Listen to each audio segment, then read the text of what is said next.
문재인 대통령은 오늘 장관 7명과 차관급 인사 2명에 대한 인사를 단행했습니다. 과학기술정보통신부 장관의 조동호 한국과학기술원 전기 및 전자공학부 교수, 통일부 장관의 김연철 통일연구원장, 행정안전부 장관의 진영 국회의원, 문화체육관광부 장관의 박양우 중앙대학교 예술대학원 예술경영학과 교수, 국토교통부 장관의 최정호 전 전라북도 정무부지사, 해양수산부 장관의 문성혁 세계해사대학 교수, 중소벤처기업부 장관의 박영선 국회의원입니다. 이번 개각은 문재인 정부의 중반기를 맞아서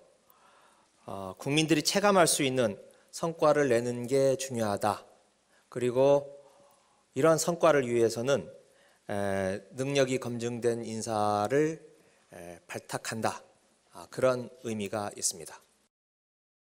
문재인 대통령이 집권 3년 차를 맞아서 이제는 정말 성과를 내야 한다. 그런 취지에서 개각을 단행했다. 7개 부처의 장관을 바꾸는 개각을 단행했다고 김의겸 대변인이 오늘 오전에 직접 설명하는 장면 여러분 먼저 보셨습니다. 개각 관련 소식이 단연 정치권 소식의 톱뉴스가 될 수밖에 없을 것 같네요. 세 분과 함께 이야기를 나눠보도록 하겠습니다. 장성철 공감과 논쟁 정책연구소장, 김성환 시사평론가, SBS의 박문신 논설위원 함께합니다. 어서 오십시오. 예, 안녕하십니까. 일단 예전 같으면 정말 신문에서 엄청나게 크게 썼을 텐데 말이죠. 7개 부처 장관 후보자들 어떤 분들인지 설명을 좀 해주시죠. 간략하게. 일단은 현역 정치인이 2명이 네. 들어갔고요. 관료 출신이 2명, 그리고 학자 출신이 3명 이렇게 7명으로 구성되어 있습니다. 대략적으로 포인트를 본다면은 한 3가지 정도가 포인트가 되지 않을까 싶습니다. 우선 첫 번째는 정치인. 잠시만요, 박문신 장관님. 예. 일단 그러면 간략하게 예. 제가 프로필을 말씀드리고 나서 그다음 예. 얘기를 해주시죠. 하시죠. 행정안전부 장관 진영 민주당 의원입니다. 보건복지부 장관도 지냈어요. 보건복지부 장관은 언제 지냈는지 아십니까? 박근혜 정부 때 지냈습니다. 박근혜 정부 때 장관했고 문재인 정부에서도 또 장관 후보자에 올랐습니다. 중소벤처기업부 장관 박영선 민주당 의원입니다. 4선 의원이고요. MBC 앵커 출신이죠. 그래서 많은 시청자분들께서 친숙하다는 이미지를 갖고 계실 겁니다. 통일부 장관도 바뀌었습니다. 하노이 회담 결렬된 이후에 앞으로 한반도 문제 어떻게 풀어가야 할지 문재인 대통령도 많이 생각하고 있을 텐데 통일부 장관을 교체했습니다. 통일연구원장으로 현재 일하고 있습니다. 과학기술정보통신부 장관은 조동호 카이스트 전기전자공학부 교수가 임명됐습니다. 내정됐습니다. 문화체육관광부 장관에는 중앙대 예술대학원 교수로 있는 박양우 교수가 발탁됐는데요. 원래 이 자리에 우상호 민주당 의원도 갈 수 있다 이런 얘기가 유력하게 돌았는데 우상호 의원은 당에 잔류하는 것으로 결론이 났습니다. 왜 그런 결론이 났는지는 잠시 뒤에 여러분께 설명해 드리겠습니다. 해양수산부 장관은 문성혁 세계해사대학 교수가 발탁됐습니다. 국토교통부 장관에는 최정호 전라북도 정무부지사 전직입니다. 국토교통부 2차관도 지냈고요. 지금 여러분께 보여드렸을 때 각 부처의 장관 이렇게 나가는데 말이죠. 모두 후보자, 내정자 이렇게 봐야 정확합니다. 앞으로 인사청문회를 거쳐야 하기 때문에 그 과정에서 만약에 낙마한다면 장관이 될 수가 없겠죠. 예, 박문신 의원 계속해서 이번 개각의 특징을 설명해 주시죠. 예, 그래서 대략 3가지 포인트 정도가 예. 있지 않을까 싶은데 우선 정치인의 숫자입니다. 현역 정치인 숫자 4명이 나가고 2명이 들어왔습니다. 4명이 나간 사람은 김부겸, 김영춘, 김현미, 도종환 4명이 나갔고 그다음에 이제 2명이 새로 들어왔는데 이 현역 의원이 이번에 새로 입각한다는 것의 의미는 내년 총선거에 출마하지 않겠다는 걸 전제로 하는 거거든요. 그래서 문재인 대통령 또는 이해찬 민주당 대표 입장에서 보면은 내년도 총선 선거 전략 이것이 이번 인사에 영향을 줄 수밖에 없었던 상황이다. 이것이 하나의 포인트가 될 수 있을 것 같고요. 예. 두 번째는 이제 통일부 장관 자리입니다. 이게 지금 북미 하노이 담판이 결렬된 뒤에 이제 대북 제재 국면이 계속되고 있는 상황인데 이 김현철 내정자의 경우에는 그 적극적인 남북 경협 학자 출신이거든요. 그렇기 때문에 대통령 본인이 얘기했던 개성공단과 금강산 관광 재개 카드 이것을 인사로서 좀 구체화했다. 이런 의미가 있습니다. 그래서 요거를 둘러싼 공방 내지는 논란, 이것이 두 번째 포인트가 될 수 있을 것 같고요. 세 번째는 이제 집권 2년이 지났는데 어떤 특별한 정책 성과 이것이 없다 하는 그런 이제 여론 이런 것들을 좀 의식한 건데 김의겸 대변인이 얘기한 대로 이런 것들을 의식해서 국토부라든가 해양수산부, 과학기술부 같은 정책적 목적이 좀 뚜렷한 그런 부서 같은 경우에는 전문가 그룹을 썼다. 이것이 아마 세 가지 포인트가 이번 개각을 설명하는 키워드가 아닐까 이렇게 생각이 됩니다. 장성철 소장님, 네. 대통령이 부처 장관을 바꾼다. 바꿀 때는 여러 가지 목적이 있겠죠. 근데 장관이 바뀌게 되면은 일단 가장 먼저 드는 생각은 그 부처에서 일하는 공무원들 사이에서는 긴장감이 조성될 수 있다 이런 생각이 좀 들어요. 그렇죠. 네. 일단은 정치인 장관 같은 경우에는 아주 일을 잘한다라는 평가를 많이 받습니다. 왜냐하면 좀 부처 장악력이 좀 뛰어나고 국회에 있으면서 다양한 경험을 했기 때문에 다 상대적으로 교수 출신보다는 좀 부처 장악력이 뛰어나고 일을 잘한다라는 그런 평가를 네. 받고 있어서 아마 좀 긴장할 것 같고요. 부처에서는 좀 긴장할 것 같고 이번에 제가 봤을 때는 이 개각은 결국에는 출마와 전문성 이 두 가지로 요약해 볼 수가 있겠는데요. 박영선 의원 같은 경우에는 차기 서울시장을 좀 노리는 분인데 이분을 경력 관리하기 위해서 이번에 중소기업부 장관을 내정을 한 것 같고요. 내년 총선을 포기하고 장관이 되고 그다음 지방선거에서 서울시장 경선에 나갈 것이다. 그렇죠. 예. 근데 이분이 이제 국회에 있을 때 뭐 경제 쪽이라든지 뭐 중소기업 쪽에 일을 해보신 적은 없어요. 그래서 인사청문회 과정에서 이 부분에 대한 검증이 좀 필요할 것 같고요.